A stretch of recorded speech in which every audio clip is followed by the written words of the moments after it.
되겠죠? 오케이.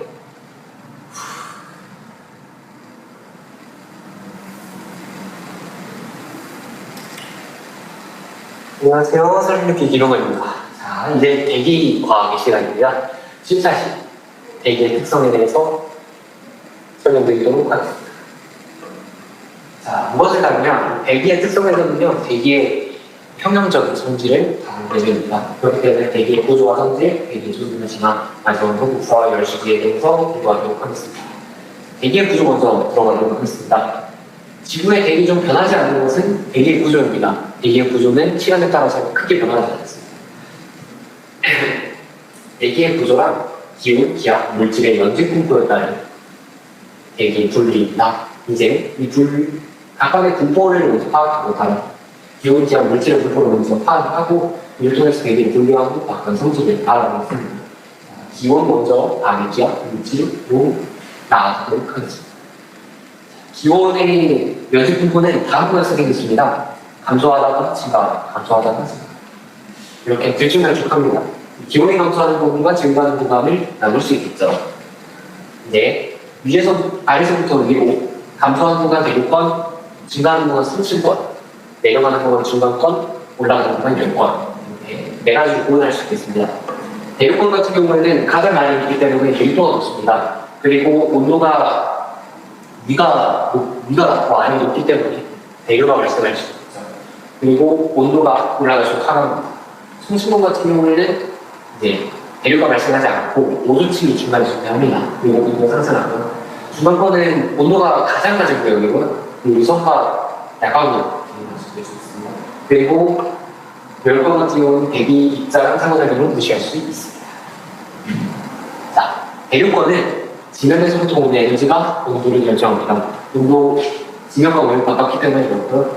그렇기 때문에 지면에서 멀어질수록 에너지는 감소하게 되고요. 온도가 하강하게 됩니다. 네, 위층은 온도가 낮아서 밀도가 높고요. 아래층은 온도가 높아서 밀도가 낮습니다. 그렇기 때문에 대기가 불안정하고요. 대류가 일어날 수 있습니다. 그렇기 때문에 대부분의 기상현상이 이 대류권에서 일어난다고 생각합니다. 성층권은 이 자외선의 대부분을 흡수를 해줍니다. 오존층에서. 그래서 오존이 자외선 대역을 넓게 흡수해서 적외선 대역을 방출하기 때문에 그렇고요.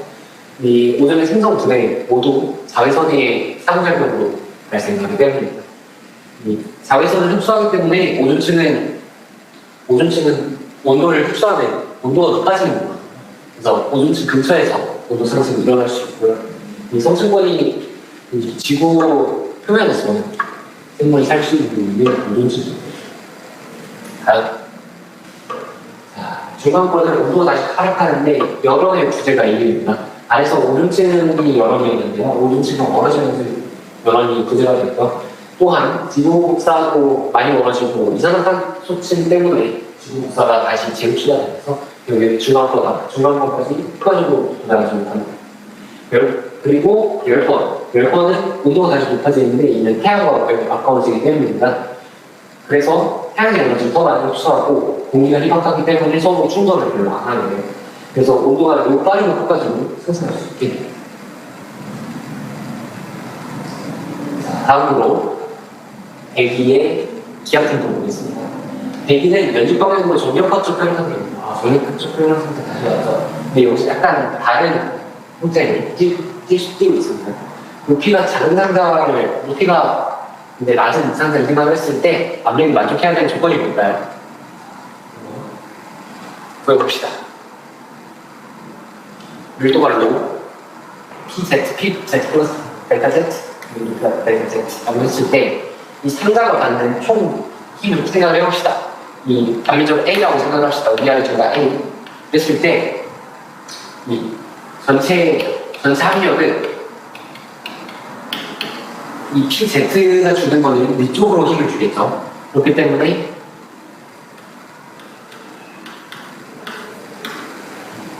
그렇겠죠. 그리고 R로 주는 힘은 P Z 플러스 델타 Z A 그리고 얘가 받는 중력이 있겠죠. 로 델타 Z A. 얘가 질량이고 G. 이렇게 되겠죠? A가 다 들어가네. 얘가 조력학적 표현 상태니까 얘는 0이 되겠지. 따라서 A가 나눌 수 있고, 얘 P, Z 플러스 델타 Z는 빼기 PZ는 마이너스 로 G 델타 Z. 얘를 델타 P라고 표현을 하면은 델타 P는 마이너스 로 G 델타 Z다 라는 식을 알 수 있습니다. 압력의 연축 분포를 우리가 안다는 따라서 압력의 연축 분포가 알다. 그러면 다음 델타 P랑 델타 Z를 안다는 거죠. 그럼 대기의 밀도를 우리가 역사를 통해서 구할 수 있겠다고 할 수 있어요.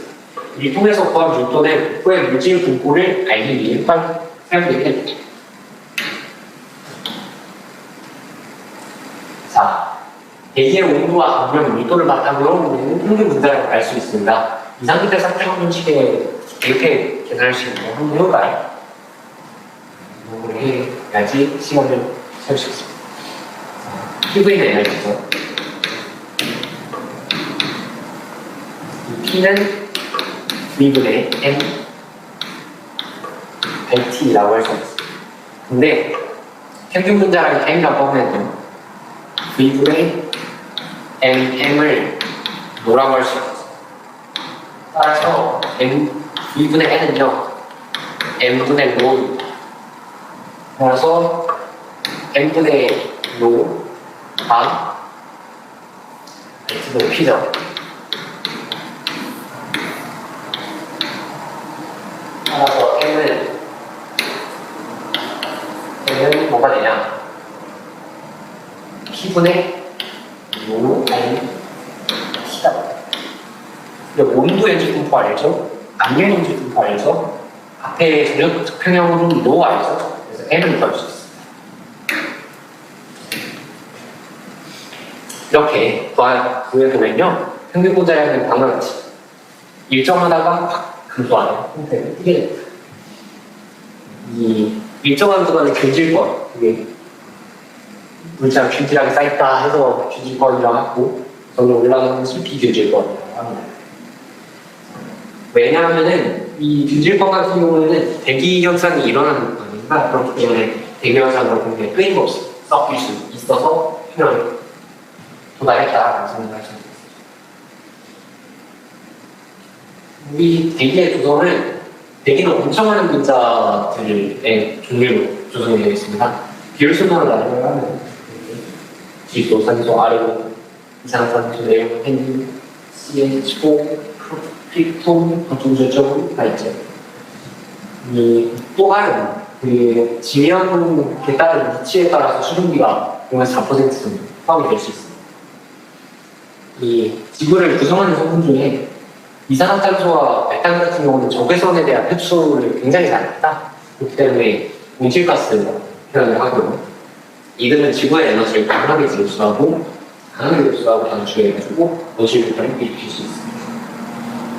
산소는 가능성이 높아요. 산소는 가능성이 다른 물질들과 가능성이 매우 높아요. 지면에 있는 철도 높고요.